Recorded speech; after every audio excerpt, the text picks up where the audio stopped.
Okay, so if you think about the kind of history of the kind of performances, and I'm a theatre lecturer, so that's my background, the kind of performances that have really worked in the round spaces, they've been ones that emphasise the body particularly, and the voice perhaps, less so the face. End-on theatres are quite a more recent invention that comes with modern theatre lighting and naturalistic acting and so on. So there's a kind of historical tradition of things that are built around movement and spectacle, and that's what those spaces were originally designed for. Now that seems to place a lot of pressure on the presenter, but actually it's a bit more simple than that. What it really means is it invites us to move.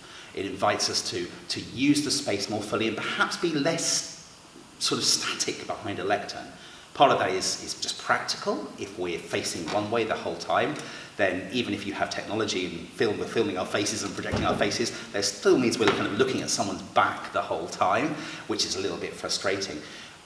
But it also means that there's something I talk about when I've directed actors in the round. I'm a theatre director as well, and I've directed actors in the round.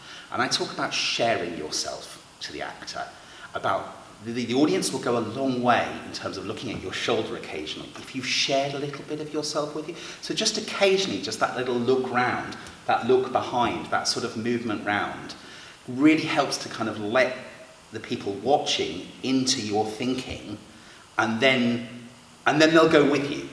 Then you can kind of take them with you as you move around the space. A moving body is more interesting to watch, but crucially, and this is where it becomes really freeing, because that puts a lot on the presenter, but where it becomes really freeing is because your movement can become intentional. You don't have to think about acting or speaking, I should say.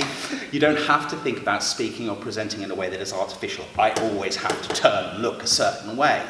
Actually, you can wander as you talk. You can discuss, you can animate your lecture with ideas and with gesture and with movement. So if you speed up, you can move across the stage. If you want to slow down and stop and allow the focus to come in on you, you can do that as well. The great thing about these kind of spaces is it's like teaching in a small, even though there might be hundreds of people there, it's like teaching in a small classroom because everyone is really, really close to you. So that's the advantage. No one is more than, I think, in this space 4 or 5 rows away. So everyone can hear you and everyone can see you really, really clearly, and you're close to them. So that invites you to engage with them really, really, really closely as well.